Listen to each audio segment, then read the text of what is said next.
Okay, we're going to look at the homework on circles and graphs. And so the beginning problems that you're going to see from here on out are going to kind of have a little bit of a warm-up, and they'll also sometimes have a review question at the end. So just going to give you about our format for the rest of our semester. So we're looking at x minus 4 squared. And so this means x minus 4 times x minus 4. And so if you distribute, FOIL, whatever you want to call it, we're going to get x squared minus 4x plus 16, which will be x squared minus 8x plus 16. So what we've been working on to try and write our equations into those prettier forms is kind of going the reverse way of what we just did. We've been factoring to make these pretty trinomial squares. So just a little note that this is a trinomial square because if I take half of the 8, I would get a 4, and then squaring that, it makes a 16, so it makes sense that it all factors. So for the next problem, this is kind of looking, well, almost like our circle equation, or part of our ellipse, because we have these two quantities squared, but it is not an equation, so it's not going to be the graph, it is just an expression that we can simplify. So if we take x plus 3 and we square that, we already know that's x plus 3 times x plus 3. That's going to get us an x squared plus a 3x and another 3x, so there's our double, our 6x, and 3 times 3 is 9.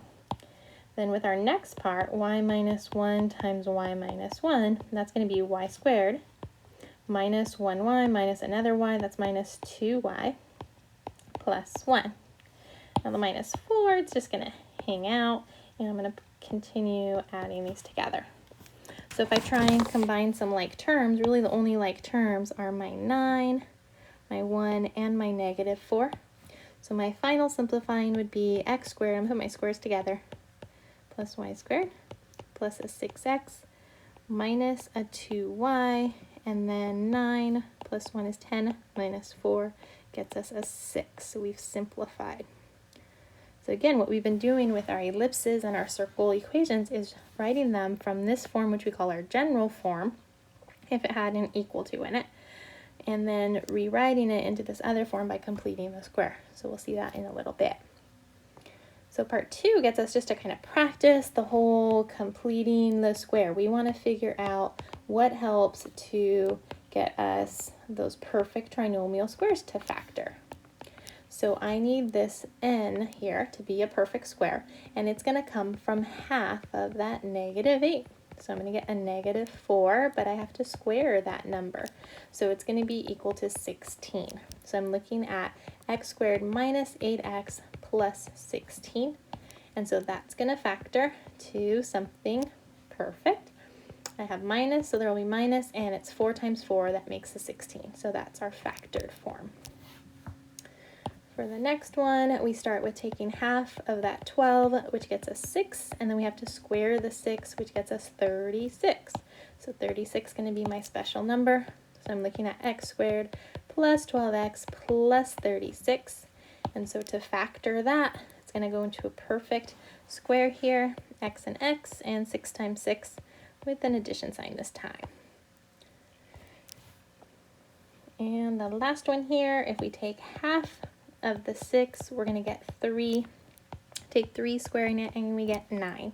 So we're looking at x squared plus 6x plus 9, which will factor to x plus 3 times 3 makes 9 squared. So next we're going to do is try and put that together. We move over to question 3, and we're going to try and write our equation in this pretty form. So looking at it, it says x minus h squared plus y minus k squared equals, there's a little error here. That's not supposed to be c. It should be r squared. And this is where hk is the center, and this is a circle. There's no fractions or anything written, so it looks like this should be a circle, and r is our radius. So we need it to look like that. So we're going to complete the square. So I'm going to organize my information by putting my x squareds next to each other, and I have to add that perfect square trinomial thing. I'm going to put minus, because whatever we add, we got to subtract to make it equivalent. And I'm going to put my y's together, so plus y squared minus 2y plus 6 is just going to hang out, oopsie, after. I need to put the spot in there for my number. Plus something minus something. Now the plus 6 can just hang out, equal to 0. So the thing that I'm going to be able to add to make this a perfect square trinomial would be to add a 9 minus a 9. And here I'm going to add a 1 minus a 1. And remind you where that came from. 6 over 2, which is 3. 3 squared is the 9. Over here we have negative 2. Oops. Negative 2 divided by 2, which is negative 1. But then we're going to have to square that number, which gets 1. So again, the whole reason in doing that was so these first 3 terms will factor, and it will be x plus 3 squared. And these 3 terms will factor, and it'll be y minus 1 squared. Now the minus 9, it's still hanging out, and the minus 1 still hanging out, equal to 0. And we're just going to combine those guys together. So I have a negative 10 plus 6, that's negative 4, and I'm going to swing them all over to the other side. So if I have negative 4 over here, I want to move it over, I'm going to put plus 4. So then my equation would be x plus 3 squared plus y minus 1 squared equals 4. And again, looking at it, I know it's moving to the left 3 and up 1, so then that's going to be negative 3, 1 for my center. And the radius squared is that 4 number, so that means that r will be 2. So I identify the center and the radius, and so now I can graph that circle. So negative 3 up 1, and it has a radius of 2, so what that means is just to go, the easiest way is to go left and right, up and down 2 spaces. And you'll have something where if you connect the dots, it will look almost like a circle. Not too bad. So there's my circle. Alrighty, the last one, number 4. So this time, it didn't give us the equation, but it gave us some details. Anytime it gives us details, I like to graph them so I get an idea of what the picture is that it's talking about. So it says the endpoints of the diameter. Just in case you forgot, the diameter of a circle has to go through the center of the circle and touch 2 points on the graph. So it's something like this segment. And so really, it's kind of like the center is right in the middle of that, and this little length is called the radius. So the whole length is that diameter, and that little length is the radius. So let's plot these points. It says negative 2. So negative 2 up 1, 2, 3, 4. That would put me here. And then I'm at 6, negative 2. And it says that's my diameter. So I'm going to connect those dots together. And so then what I know is that the center will be right in the middle of that segment. It looks right now like 2, 1, but I'm not sure. So if I want to see exactly where that center is, I can think about a couple of things. So I need the x and the y. So the first thing, this is at negative 2, 4, and this is at 6, negative 2. So if I'm trying to find out like this middle thing, I can think about that it has to be the middle of my x's. So if I'm at negative 2 and 6, negative 2 plus 6, the middle would be if I add them and take half. It's like the average. So that's 4 over 2, so we get 2. So at an x value of 2, that's matching up with my picture. And then to find the y, I'm going to look at my y values and find the middle there, which you could kind of count, but we can also just find it by looking at their average. 4 plus negative 2 divided by 2, that's 2 over 2, so it's 1. And that's actually where I end up being there. So 2, 1 was a good guess, and it works out with the math. So again, what we did was we found the average of the x's and the average of the y's.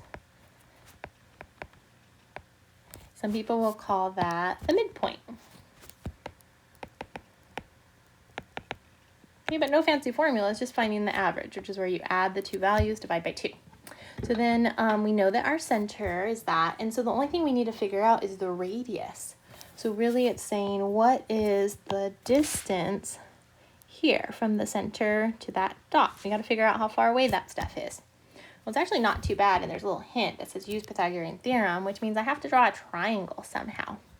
And that triangle, well, I already have that diagonal length. That looks like I have a right triangle right here. And so I can actually like count how far away that is. But I mean, you could look and see that if I'm an x value of 2 and an x value of 6, the distance there is 4. And you can see 1 space, 2 space, 3 space, 4 spaces. And then vertically, if this is at a y value of -2 and then a y value of 1, that distance between those two is 3. But I could count 1 space, 2 space. Okay, so 1, 2, 3 spaces up. And maybe it's getting kind of messy over there. So if I draw it over here, that's 3, that's 4. And our question is like, what's that distance? And so Pythagorean theorem says that you take a leg squared plus another leg squared, and that's equal to your radius squared. So 3 squared plus 4 squared equals your radius squared. And so we have 9 plus 16 equals the radius squared, so 25 is equal to that radius squared. So we know that our radius has a length of 5. So this guy is 5. But really, to write our equation of a circle, we just need to know our center and our radius squared. So we can fill this in that it's going to go, let's see, right here is our center. So it'll be x minus 2, that moves us to the right, and up 1, so that'll be y minus 1, and my radius squared would be 25. So there's the equation for my circle. I didn't even draw a circle, but I used the graph to help me out.